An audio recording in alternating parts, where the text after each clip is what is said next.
दर्द दिल किसको कहो कोई तो गमखार नहीं।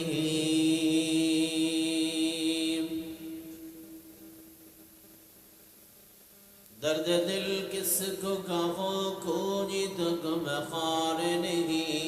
ऐ खुदा तेरे सिवा कोई मददगार नहीं। ऐ खुदा तेरे सिवा कोई मददगार नहीं। अज खौफ खुदा दिल में नहीं गैरत ईमान।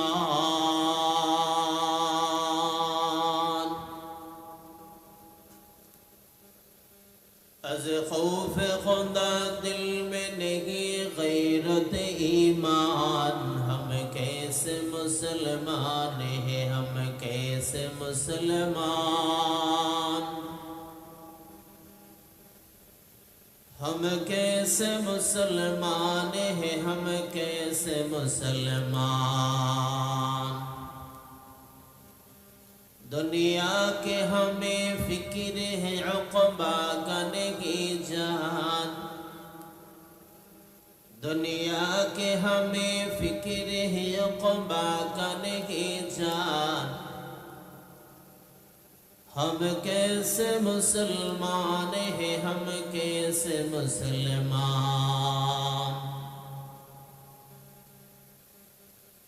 हम कैसे मुसलमान हैं, हम कैसे मुसलमान। मुल्ला को जो हिंद में सजदे के इजाज़त। मुल्ला को जो हिंद में सजदे के इजाज़त। नादाज समझता है कि इस्लाम है आज़ाद। नादाज समझता है कि इस्लाम है आज़ाद। जुनैद बागदादी एक सफर करते करते एक এলাকায় গেছেন। এই জায়গায় যাওয়ার পর নামাজের সময় হয়ে গেল।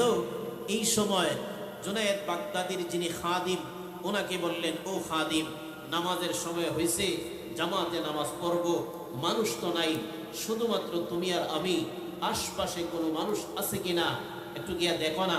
এই খাদিম গিয়া দেখলেন একজন মেস্তরি ভাই, রাজমেস্তরি মানুষ, কাঠমেস্তরি মানুষ, এই ধরনের কাজ করেন।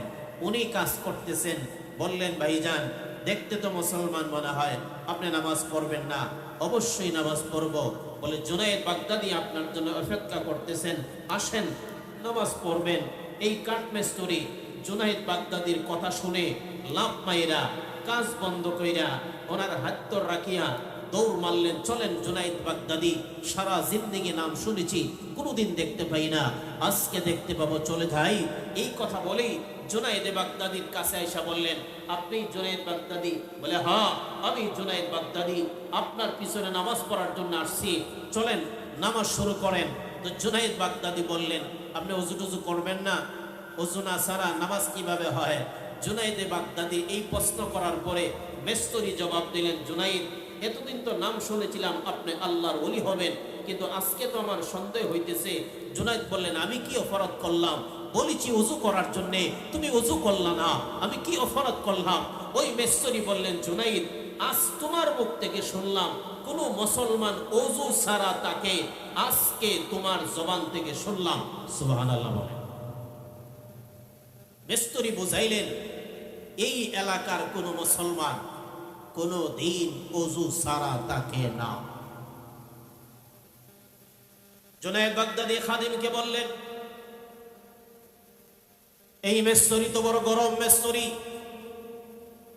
না রে, আমি নামাজ পড়াবো না, মেস্তরি নিজেই নামাজ পড়াবে। জুনায়েদ বাগদাদির মতো মানুষ, বিশ্ববিখ্যাত ওলি, বিশ্ববিখ্যাত আলেম, যিনি জন্মের পর থেকেই বুজুর্গ ছিলেন, আল্লাহর ওলি ছিলেন, বালিগ হওয়ার আগ থেকেই জুনায়েদ বাগদাদি আল্লাহর ওলি ছিলেন, এমন মানুষ। এই জুনায়েদ বাগদাদি বললেন, আমি নামাজ পড়াবো না, এই মেস্তরি আজকে নামাজ পড়াবে, আমি মুক্তাদি হয়ে ওনার পিছনে নামাজ আদায় করব। কথা যেই কথা সেই কাজ। মেস্তরি নামাজ শুরু করলেন, সুবহানাল্লাহ। এই যে নামাজ শুরু করছেন, নামাজের কোনো তাল নাই। বেতালের নামাজ, কোনো সময় রুকু লম্বা, কোনো সময় সাজদা লম্বা, কোনো সময় কেরাত লম্বা, কোনো সময় বসা লম্বা। আশ্চর্য হয়ে গেলেন। নামাজ শেষ হয়ে যাওয়ার পরে জুনায়েদ বাগদাদি বললেন, মেস্তরি ভাই, ভাবছিলাম তুমি ভালো মানুষ হবে, ভাবছিলাম তুমি আলেম হবে, কিন্তু এমন তরিকায় নামাজ পড়ছো, নামাজের কোনো মডেল নাই, নামাজের কোনো নিয়ম নাই, নামাজের কোনো তরিকা নাই। কোনো সময় রুকু লম্বা, কোনো সময় সজিদা লম্বা, কোনো সময় কেরাত লম্বা। এই ধরনের নামাজ আমি তো জীবনে কারো পিছনে পড়ি নাই, আজকে তোমার পিছনে পড়লাম। মিস্ত্রি বললেন, জুনাইদ, আমি তো আলেম নয়, আমি বুজুর্গ নয়, আমি সাধারণ একজন মানুষ। আমার নামাজের কোনো তাল নাই, আমার নামাজের কোনো বাইল নাই, আমার নামাজের কোনো মিল নাই। আমার পিছনে নামাজ পড়া তো মজা পাইবা না। জুনাইদ কথাবার্তার ডং বুঝা ভাবলেন, না, এটা সাধারণ কোনো মানুষ না। জুনাইদ বললেন, বাবারে, সত্যি করে বলো, তুমি এই ধরনের নামাজ কেন পড়লা? মিস্ত্রি জবাব দিলেন, জুনাইদ, শোনো, আমি মূর্খ মানুষ, আমি আলেম নয়, আমি বুজুর্গ নয়, কিন্তু যেই মাত্র নামাজে দাঁড়াই, আমি আলেমদের জবান থেকে শুনেছি, বান্দা যখন বলে আলহামদুলিল্লাহি রাব্বিল আলামিন, আল্লাহ তাআলা বলেন, হামিদানি আব্দি, আমার বান্দা প্রশংসা করতেছে, কিন্তু বান্দা এটা শোনে না।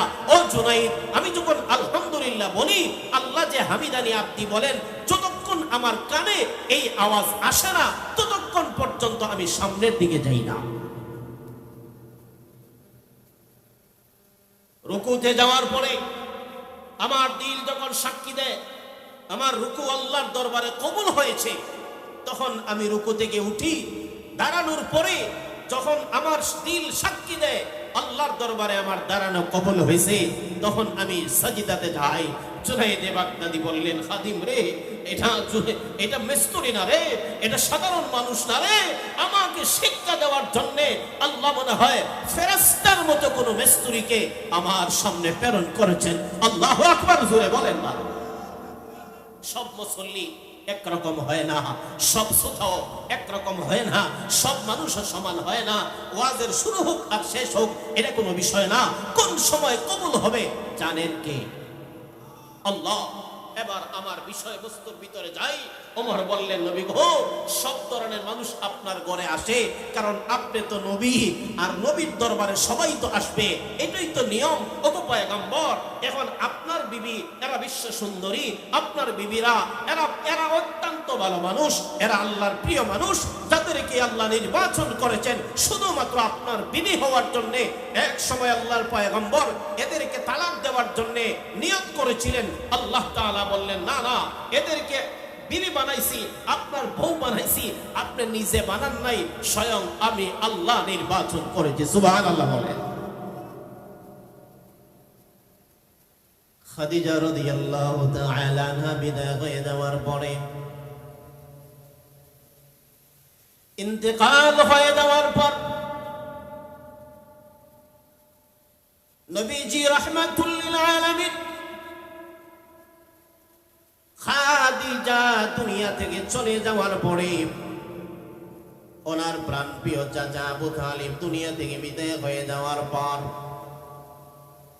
নবীজি এমন চিন্তিত হয়ে গেলেন, নবীজি এত পেরেশানি হয়ে গেলেন। আল্লাহ তাআলা ওই সময় আমার নবীকে দুইটা নিয়ামত দিয়েছেন। প্রথম নম্বর নিয়ামত, আমার আল্লাহ তাআলা জিবরাইলকে পাঠায়া বললেন, জিবরাইল, আমার হাবিবের দরবারে যাও, আমার হাবিবকে জানায় দাও, আমি আল্লাহ তাআলা আমার হাবিবকে এত পেরেশানির ভিতরে রাখবো না, এই পেরেশানি দূর করার উত্তম একটা ব্যবস্থা করেছি।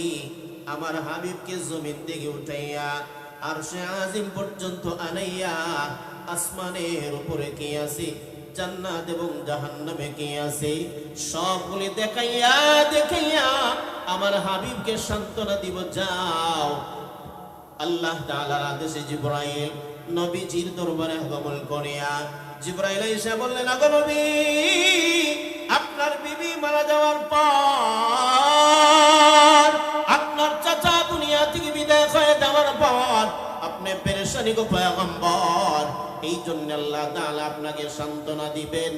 অগণবী শোনো, মহান আল্লাহ তাআলা আপনাকে ওই আরশে আজিমের মেহমান বানায়া দিবেন। সুবহানাল্লাহ। 2 নম্বর, বিবি দুনিয়া থেকে বিদায় হয়ে যাওয়ার পর আবু বকর, আবু বকরের ভালোবাসা, নবীর জন্য আবু বকরের ভালোবাসা তার কোনো তুলনা হয় না। এই আবু বকরের একটা মেয়ে আছে, এই মেয়েটার নাম হলো আম্মা জান আয়েশা সিদ্দিকা রাদিয়াল্লাহু তাআলা আনহা। আবু বকর মনে মনে ভাবলেন, আমার বন্ধুর বড় পেরেশানি, এই জন্য এই পেরেশানি দূর করা দরকার। আবু বকর মনে মনে ভাবলেন, প্রথম নম্বর পেরেশানি দূর করার প্রথম নম্বর কৌশল হলো আমার মেয়েটা পয়গম্বরের হাতে উঠে দিব, অর্থাৎ আমার মেয়ে আমার হাবিবের বিবি বানায় দিব। কিন্তু এই মেয়েটার বয়স একেবারে কম, বয়স মাত্র 6 বছর। এই 6 বছরের সময় তো আর বিয়া শাদী দেওয়া যায় না। কিন্তু আবু বকর নিয়ত হলো, এই মেয়েটা যদি আমার বন্ধুর ঘরে পাঠাইতে পারি, আমার বন্ধু যদি বিয়া শাদী করেন, পেরেশানি হালকা দূর হয়ে যাবে। আবু বকর যে মাত্র নিয়ত করেছে, এই নিয়ত বলতে সাধারণ কোনো নিয়ত না, দুনিয়ার কোনো স্বার্থ না। ওনার কাছে আমি যদি বিয়া দিয়ে দিই, গোটা দুনিয়ার মালিক হয়ে যাব, আমার সন্তান আমেরিকা লন্ডন যাবে, এমন কোন নিয়ত না। একমাত্র নিয়ত হলো নবীর পেরেশানি সামান্য দূর হবে। আবু বকর এই দিকে নিয়ত করেছেন, আল্লাহর পয়গম্বর আবু বকরের নিয়ত সম্পর্কে জানেন না। এরই ভিতরে আমার আল্লাহ জিবরাইলকে পাঠিয়ে বললেন, জিবরাইল আমার হাবিবের কাছে যাও, আবু বকরের যে মেয়ে, এই মেয়ের একটা ছবি উঠাও। ওই জমানায় ছবি, যে সময়ে দুনিয়ার মানুষ কল্পনা পর্যন্ত করে না, মোবাইল ছিল না, ইয়ারফোন ছিল না, ফেসবুক ইউটিউব বলতে কোনো কিছুই ছিল না, মিডিয়ার কোনো নামগন্ধ ছিল না। ওই সময় জিবরাইল আবু বকরের মেয়ে একটা ছবি আল্লাহ তাআলা কুদরতি ভাবে জিবরাইলের হাতে দেওয়ার পর জিবরাইল আয়েশা বললেন, পয়গম্বর এই যে নিয়ে যাও, নিয়ে যাও, এই যে আমি ছবি দেখাইলাম, আল্লাহ তাআলা এই ছবি পাঠায়া দিয়েছেন একজন বিবি, ওনাকে বিয়া শাদী করার পরে ওলিমার অনুষ্ঠান করলেন পয়গম্বর। অনুষ্ঠান করার পরে সাহাবীদেরকে দাওয়াত দিয়া ওলিমার খাবার খাওয়াইয়া বিদায় কইরা দিলেন। কিন্তু কয়েকজন সাহাবী যেহেতু নবীর ঘরে আসছেন, এই জন্যে তাড়াতাড়ি বাইর হইতে মন চায় না। এরা গল্প গুজারে আরম্ভ হয়ে গেল। অনেক দেরি হয়ে যাওয়ার পরে নবীর বড় কষ্ট হইতেছে। নতুন বিবির সাথে নবীজি সালাম মুসাফা করবেন, ভালো মন্দ জিজ্ঞাসা করবেন, কিন্তু এই সাহাবীরা বাহির হইতেছেন না। এই মুহূর্তে আল্লাহ তাআলা পর্দার বিধান নাজিল করলেন। ওগো নবীজি, আজ থেকে পর্দার বিধান নাজিল হয়ে গেল। সাথে সাথে পয়গম্বর মাঝখানে পর্দা দিয়ে দিলেন, আল্লাহর বিধানটা কার্যকর হয়ে গেল। 3 নম্বর হলো, ওই মদিনা শহরে যাওয়ার পরে মদিনার কিছু মুনাফিকেরা মুসলমান হয়ে যাওয়ার পরে এখন কিভাবে মুসলমানদের ভিতরে শয়তান ঢুকানো যায়, কিভাবে সন্দেহ ঢুকানো যায়, মুসলমানদের সুন্দরী নারীদেরকে দেখার জন্য বিভিন্ন ফন্দি কিভাবে আটকানো যায়, এই চিন্তা করিয়া করিয়া গোটা মদিনায় ষড়যন্ত্র করতেছে। ওই সময় আমার আল্লাহ তাআলা নবীজির দরবারে আয়াত নাযিল করে জানায় দিলেন, নবী মুনাফিকদের হালত আপনি জানেন না, আমি আল্লাহ তাআলা জানি। এই জন্য আজ থেকে কিয়ামত পর্যন্ত আমার পবিত্র মুমিনাত, পবিত্র নারী অর্থাৎ পবিত্র মুসলমান নারীদেরকে পবিত্র রাখার জন্য আজ থেকে আমি আল্লাহ আপনার উম্মতের নারী পুরুষের উপর পর্দার বিধান ফরজ করে দিলাম। পর্দার বিধান নাযিল হয়ে গেল। এটা তাহকিকি আলোচনা যেটা, গভীর আলোচনা যেটা, এটা এই মুহূর্তে এখন করলে আপনারা সহজে বুঝবেন না, আমারও কষ্ট হবে। এই জন্য আমি ভাষা হিসাবে কিছু কথা রাখবো ইনশাআল্লাহ। 2 নম্বর আসেন, এরপরে বিধান নাজিল হয়ে যাওয়ার পরে আল্লাহ নবী সাহাবীদেরকে বললেন, আজ থেকে পর্দার বিধান নাজিল হয়ে গেল, কোন বেগানা পুরুষ কোন বেগানা নারীর সামনে যাইতে পারবে না। প্রয়োজন মতো যদিও যাওয়া লাগে পর্দার সহিত যাইতে হবে, কথাবার্তা বলতে পারবেন না। যদিও কথাবার্তা বলেন কর্কর ভাষায় কথা বলতে হবে। আর তারপর যদি দরকার হয় প্রয়োজনে কথা বলতে পারবেন, প্রয়োজন ছাড়া বেগানা পুরুষ বেগানা নারীর সাথে কথাবার্তা বলতে পারবেন না। আল্লাহ তাআলা উম্মতে মুহাম্মাদীর নারী এবং পুরুষের উপর এই পর্দার বিধান কেন আল্লাহ দিলেন? আল্লাহ হলেন পবিত্র, আর আল্লাহ পবিত্র জিনিসকে পছন্দ করেন। আয়াতের শেষে আল্লাহ বলেন, ওয়ায়ুতাহহিরাকুম তাতহীরা, আল্লাহ তোমাদেরকে পবিত্র করার জন্য। আমার ভাইরা, কোন মানুষ যদি বেগানা নারীর দিকে তাকায়, অথবা বেগানা নারী যদি একটা পুরুষের দিকে খাহেসাতের নজরে তাকায়, সাথে সাথে তার চক্ষুটা নাফাক হয়ে যায়, অর্থাৎ অপবিত্র হয়ে যায়। বাহ্যিক অপবিত্রের বিধান হলো, আমাদের ঘরে শিশু বাচ্চা আছে, ছোট ছোট বাচ্চা আছে, বা বড় মানুষই আছে, আমরা যদি প্রস্রাব পায়খানা করি তাহলে পানি দ্বারা ধৌত করতে হয়। শিশু বাচ্চা যদি প্রস্রাব পায়খানা করে, হয়তো টিস্যু আছে, না হয় পানি দিয়ে ধৌত করতে হয়। কিন্তু আমাদের অন্তরে যদি গুনার ময়লা লাগে, আমাদের চোখে যদি গুনার ময়লা লাগে, এটা দুনিয়ার কোনো পানি দ্বারা পবিত্র করার কোনো সিস্টেম নাই, ধৌত করার কোনো সিস্টেম নাই। এটা পবিত্র করার 2টা মাধ্যম, একটা হলো তওবা, 2 নম্বর হলো জাহান্নামের আগুন। আমার ভাইরা, আপনারাই বলেন, তওবা ছাড়া যদি আমরা মারা যাই, তওবা ছাড়া যদি অভ্যন্তরীণ নাফাক লইয়া দুনিয়া থেকে বিদায় হই, তাহলে জাহান্নামের আগুন সহ্য করার মতো ক্ষমতা আপনি আমাদের আছে না নাই? নাই, সহ্য করতে পারবো না। এই জন্য আল্লাহ তাআলা অগ্রিম আমরা যেন সতর্ক হই। যত বিধান আল্লাহ দিয়েছেন এর ভিতরে একটা বিধান হলো নারী পুরুষের উপর পর্দার বিধানকে আল্লাহ তাআলা ফরজ কইরা দিয়েছেন। একবার সুবহানাল্লাহ বলি। আল্লাহ তাআলা পর্দার বিধান নাযিল করে দেওয়ার পর পুরুষরা পর্দা করবে পুরুষের জায়গায়, নারীরা পর্দা করবে নারীর জায়গায়। তবে স্বাভাবিকভাবে আল্লাহ পবিত্র কোরআনে পুরুষ এবং নারীদেরকে 2টা জায়গা দিবেন। নারীদের জায়গা কোথায় দিবেন? আমার তেলাওয়াতকৃত আয়াত আল্লাহ বলেন, ওয়াকারনা ফি বুয়ুতিকুন্না ওয়ালা তাবাররাজনা তাবাররুজাল জাহিলিয়াতিল উলা। ও দুনিয়ার নারী, মুমিন মুমিনা শোনো, মহিলাদেরকে আমি আল্লাহ তাআলা ঘরের ভিতরে থাকার বিধান দিলাম। কেন আল্লাহ তাআলা দিলেন? এটা জুলুম করেন নাই। মহিলা যদি আমাদের মতো ঘর থেকে বাহির হয়ে যায়, মাঠে ঘাটে যায়, বিদেশ বাড়িতে যায়, অথবা কোম্পানিতে কাজ করে, তাহলে আমাদের হেল্প হবে, রাষ্ট্র উন্নত হবে। আল্লাহ তাআলা কি আমাদের যদি কম বুঝেন?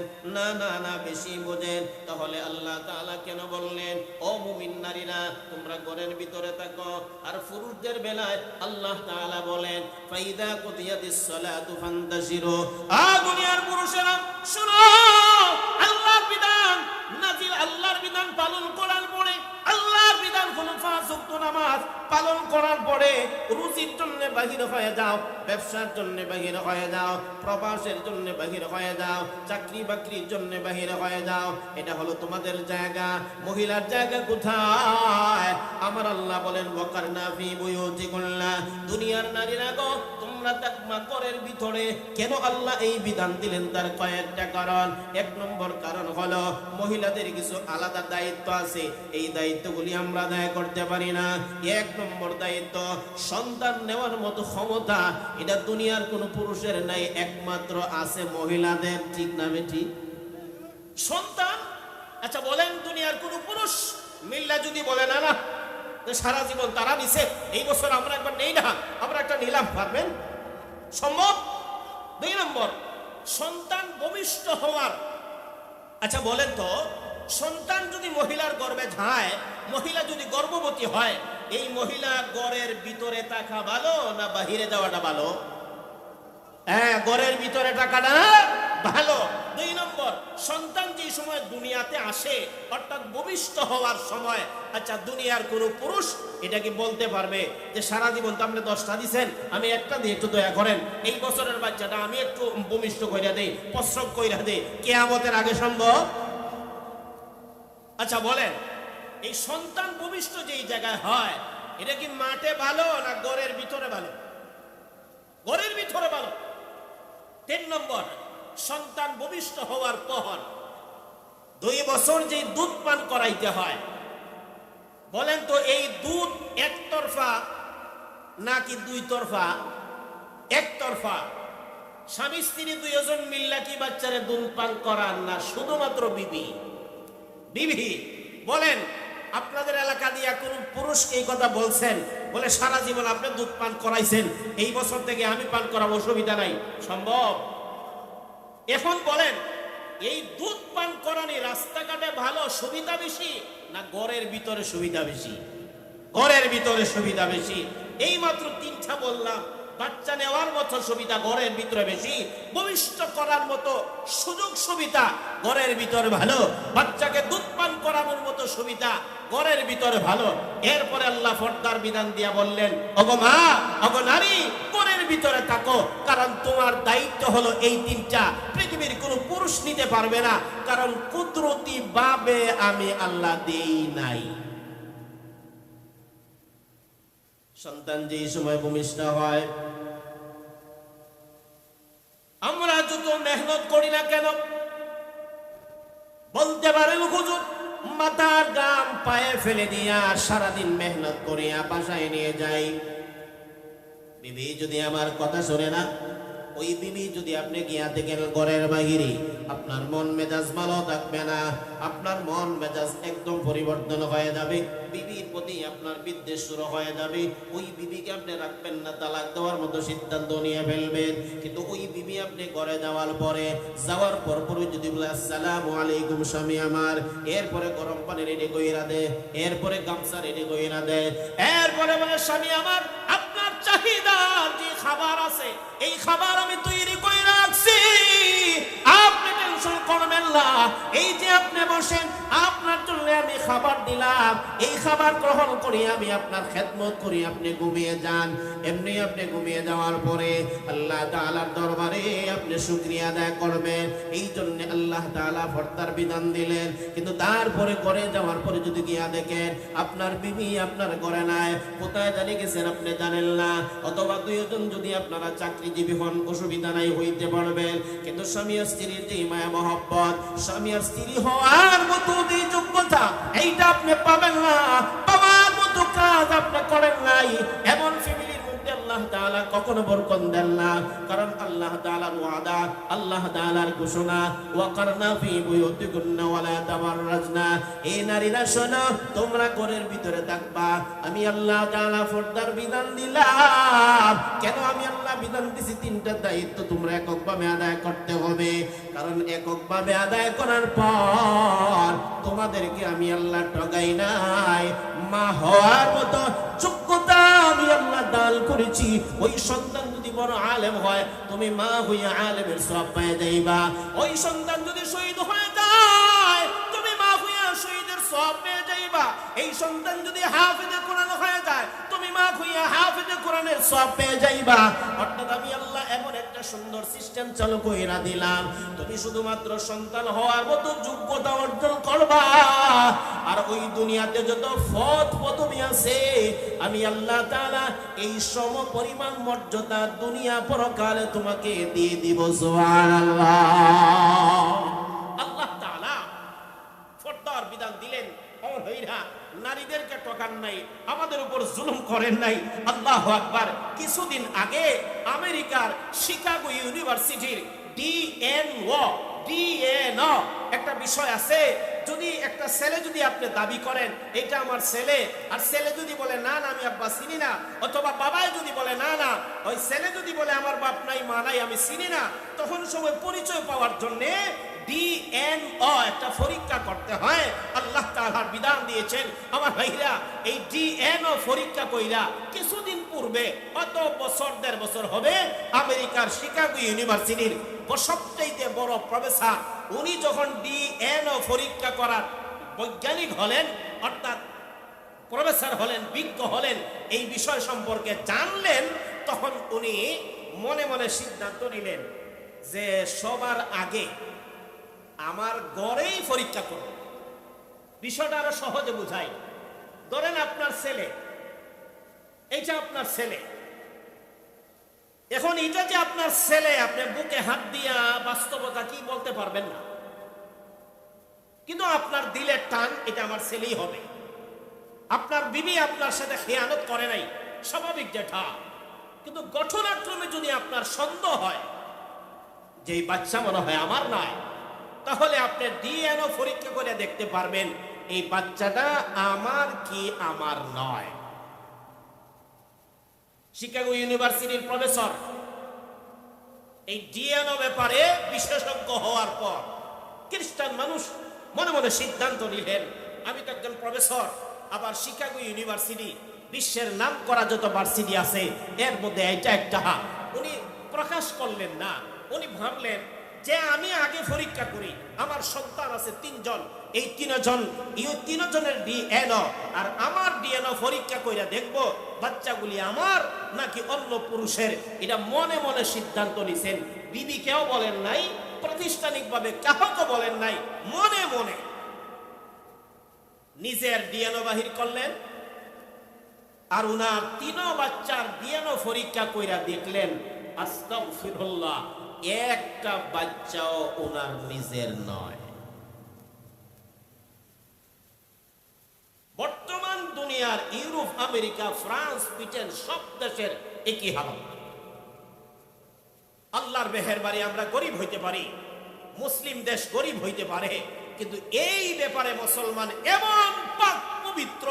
আজ থেকে 200 বছর আগে ব্রিটিশ আমলে এক সময় দিল্লি বৃষ্টি বন্ধ হয়ে যায়, বন্ধ হয়ে যাওয়ার পরে ব্রিটিশ সরকার কি করবেন কিনা, কারণ আধুনিক কোনো ব্যবস্থা নাই, এই জন্য মুসলমান যারা আছে সবাইকে বললেন, আপনাদের শুনেছি যে সলাতুল ইস্তেসকা নামাজ পড়লে বৃষ্টি হয়, মেহেরবানি করে একটু নামাজটা পড়েন না।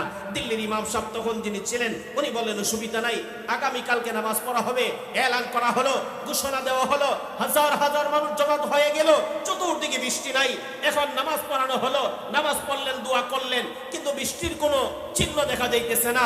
ইমাম সাহেব দীর্ঘ সময় মুনাজাত করলেন, আমিন আমিনের আওয়াজ হইল, কিন্তু বৃষ্টি হইতেছে না, বৃষ্টি হইতেছে না, হইতেছে না। 1 দিন 2 দিন 3 দিন হয়ে গেল, বৃষ্টি হইতেছে না।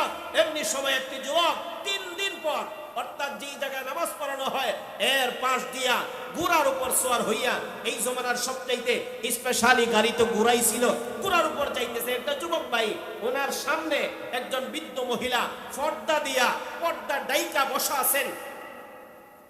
এরা নামাজ পড়া দোয়া করতেছে, আমিন আমিন বলতেছে, সবে কান্নাকানি করতেছে। এই যুবক দূর থেকে আওয়াজ শুই না, ঘোড়া রাইকা, মাকে রাইকা এদের কাছে আইসা বললেন, কেন আপনারা কান্নাকাটি করেন, কেন আপনারা কি করতেছেন, কেনই বা কান্দেন? ইমাম সাহেব বললেন, যুবক আপনি কি এই এলাকার বাসিন্দা নয়? দেখো না চতুর্দিকে একবারে ফাইটটা যাইতেছে, বৃষ্টি হয় না। যুবক, বৈশাখ মাসে ফসল করে আনার মতো পরিস্থিতি নাই। ব্রিটিশ সরকার পর্যন্ত মুসলমানদের কাছে আগমন করিয়া বলতেছে, ও মুসলমান, শুনেছি ইসলাম ধর্মের মধ্যে একটা বিধান আছে, বৃষ্টি যদি বন্ধ হয়ে যায় সকল মুসলমান মিলিয়া 2 রাকাত সালাতুল ইস্তিসকা নামাজ পড়িয়া আল্লাহ তাআলার দরবারে যদি হাত বাড়ায়, রব্বুল আলামিন নাকি তাদের বৃষ্টির ব্যবস্থা করিয়া দেন। এই কথা বলার পর ওই ইমাম সাহেব বললেন, যুবক রে, তোমার বাড়ি মনে হয় এই এলাকায় নয়, দেখো না চতুর্দিকে বৃষ্টি বন্ধ হয়ে গেছে, কোন জায়গায় বৃষ্টি হইতেছে না। যুবক, ফসল বলি একেবারে নষ্ট, না খাইতে খাইতে একেবারে দুর্বল হয়ে গেছে। এই জন্য আমরা আজকে 3 দিন হয়ে গেল নামাজ পড়া রবের দরবারে দোয়া করতেছি, কিন্তু বৃষ্টি নাজিল হয় না। দয়া কইরা কইরা তুমি আমাদের সাথে দোয়া শরীক হও না। এই যুবক বললেন দাঁড়াও, তোমাদের দোয়া করা লাগবে না, দোয়া তোমরা বন্ধ করো, দোয়া তোমরা বন্ধ করো। সকলেই দোয়া বন্ধ কইরা বললেন যুবক কেন আপনি বলতেছেন আমরা দোয়া বন্ধ করব? কারণটাই বা কেন আমরা দোয়া বন্ধ করব? এই যুবক বললেন শোনো, আমি মিষ্টির ব্যবস্থা করতেছি, দোয়া বন্ধ করিয়া ওই যুবক ভাই কুড়ার পাশে গিয়া ওই কুড়ার উপরে যিনি বৃদ্ধ মহিলা বসা, ওনার শাড়ির আসল দরিয়া, উনি তো পর্দা দিয়া ঢাকা, পর্দার একটা কিনারে দরিয়া। এই যুবক রব্বুল আলামিনের কাছে হাত বাড়ায় বলেন মালিক, আমি বালিগ হওয়ার পর থেকে এই যে কুড়ার উপর যেই মহিলা বসা, উনি হলেন আমার আম্মা জান। আয় রব্বুল আলামিন, বালিগ হওয়ার পর থেকে আমার আম্মা জানকে আমি কোনোদিন দেখি নাই কোনের ভিতর বাহির হয়েছেন, এখানে কোন নারীর সামনে পুরুষের সামনে গিয়েছেন। আয় মালিক, আমার এই আম্মা জানের কোন সম্মান যদি আপনার দরবারে থাকে, মেহেরবানি করে বৃষ্টির ব্যবস্থা কইরা দাও না। যেই মাত্র এই কথা বললেন, কথা বলতে দেরি হয়, দোয়া করতে দেরি হয়, মুহূর্তের ভিতরে রব্বুল আলামিনের পক্ষ থেকে দিল্লির জমিনে ব্রিটিশ আমলে রহমতের বৃষ্টি জমিনে নাজিল হইতে দেরি হয় না। শিকাগো ইউনিভার্সিটি উনি নিজে নিজে মনে মনে সিদ্ধান্ত নিলেন আমার ডিএনএ আমি পরীক্ষা করতে হবে। নিজে নিজে পরীক্ষা কইরা দেখলেন ইন্না লিল্লাহ, একটা সন্তানের মালিক উনি নিজে নয়। বিবির কাছে প্রকাশ করলেন না, বানায় বলি নাই, আন্তাজি বলি নাই। দুনিয়ার সমস্ত পত্রিকা আসছে, ইউটিউবে এখনো আছে, আপনার চাইলে নেট থেকে দেখতেও পারবেন। উনি কিছুই বললেন না, বিবিকে বললেন না, বিবির কাছে গিয়া বললেন বিবি আমার, আমি মনে হয় সারা জীবন একটা ভুল করে এলেছি, এই ভুলের জন্য জানি না আমাকে কি মাসুল দিতে হবে। বিবি বললেন কি হয়েছে বলেন? বলে না কিছুই বলবো না, তবে আমি মনে মনে সিদ্ধান্ত নিয়েছি, দেখি কি করা যায়। উনি বাসা থেকে বাহির হইলেন, বাহির হইয়া শিকাগো ইউনিভার্সিটির চতুর্পাশে আফ্রিকার কিছু গরিব মুসলমান নারী পুরুষ, আফ্রিকার কিছু মানুষ বিশ্বের আনাচে কানাচে ছড়ায়ে ছিটায়ে আছেন। মুসলমান স্বাভাবিকভাবে গরিবই হয় আমার ভাইরা, এই কিছু গরিব মুসলমান নারী পুরুষ এদের ফ্যামিলির ভিতরে ঢুইকা উনি 3 থেকে 4টা ফ্যামিলির ডিএনএ পরীক্ষা করার জন্য চেষ্টা করলেন। এখন বললেই তো হয় না, উনি পরিচয় দিলেন আমি শিকাগো ইউনিভার্সিটির প্রফেসর, আপনাদের কাছে আসছি একটা বিষয় জানার জন্য। আমাদের ভার্সিটির দরকারে মূল বিষয় বলেন নাই, আপনাদের ডিএনএ পরীক্ষা করতে হবে, যদি সুযোগ দেন তাহলে আমি একটু সুযোগ নিব। এরা বললেন অসুবিধা নাই, কারণ আমেরিকার আইন তো একটু কড়া, যদি একটু বেশ কম করেন তাহলে নাগরিকত্ব বাতিল হয়ে যাইবে, দেশে থাকতে পারবেন না। এই জন্য বললেন ঠিক আছে, আমি অনুমতি দিলাম, অসুবিধা নাই। এই প্রফেসর সাহেব ওই গরিব 60টা মহিলা, 4 থেকে 5 জন, এদের ডিএনএ নিলেন, এদের বাচ্চাদের ডিএনএ নিলেন, নিয়া শিকাগো ইউনিভার্সিটির মিশনে ফলায় যখন পরীক্ষা করলেন, আল্লাহু আকবার, আল্লাহু আকবার, সুবহানাল্লাহ। গরিব মুসলমান, একদম গরিব, বাড়ি হলো আফ্রিকায়, এরা রাস্তাঘাটে থাকেন, আমেরিকার ভিআইপি কোনো এলাকায় থাকেন না, কিন্তু গরিব হওয়ার পরেও এদের ডিএনএ পরীক্ষা কইরা দেখা গেল এরা স্বামী স্ত্রী মিল আছে, মা বাপ মিল আছে, এদের দাম্পত্য জীবনে পরকীয়া নামে অবৈধ কোনো পুরুষের শুক্রাণু ভালোবাসা এই জায়গায় ঢুকে না। অর্থাৎ এরা সন্তান ঠিক আছে, স্বামী আর স্ত্রী আল্লাহর মেহেরবানি ঠিক আছে। প্রফেসর বললেন সুবহানাল্লাহ, সুবহানাল্লাহ। 2 নম্বর দিন শিকাগো ইউনিভার্সিটির অফিসে আসার পরে সমস্ত শিক্ষকদেরকে বললেন আমার একটা সিদ্ধান্ত আপনাদেরকে জানানোর জন্য আজকে জমায়েত হয়েছি। আগামীকাল থেকে ভার্সিটি থাকবো না, আমি অবসর হয়ে যাব, এই চাকরি আমি আর করব না, আমার জিন্দগি পরিবর্তন করে ফেলবো। সাংবাদিক চতুর্দিকে জমা করিয়া, ছাত্র শিক্ষক যারা আছেন সকলকে জমা করিয়া এক বাক্যে ঘোষণা দিলেন, শোনো আমি কেন জমা হইলাম, এর একমাত্র কারণ হলো আমি যে জিনিসটা পেয়েছি আমি এটা বলতে পারবো না, কিন্তু বাচ্চাকে আমি ঘোষণা দিলাম আমি শিকাগো ইউনিভার্সিটির একজন নাম করা প্রফেসর, গবেষণা করার পরে প্রমাণ হয়ে গেল ইসলাম ধর্মই হলো সত্য ধর্ম। এই জন্য আমি ঘোষণা দিলাম আজ থেকে আমি একজন মুসলমান। সুবহানাল্লাহ, সুবহানাল্লাহ। আর ভাইরা আমার মুরব্বিয়ানে কেরাম, এলাকার মানুষ কি বলবো, এই জন্য পর্দা এটা একটা জটিল বিষয়, দিনে আলোচনা করার বিষয়। যদি তাত্ত্বিক আলোচনা করি আপনারা অর্ধেক মানুষ বুঝবেন না। এই জন্য আমি বাসা কিছু বললাম যে পর্দার ফায়দাটা কি হয়। আল্লাহ তাআলা যেন আমাকে আমল করা, আপনাদেরকে যেন আমল করা। আজকের এই তাফসীর মাহফিল, 2 দিনের ওয়াজ মাহফিলকে আল্লাহ যেন কবুল করেন। জোরে আমিন বলেন। ওয়া মা আলাইনা ইল্লাল বালাগ। আসসালামু আলাইকুম।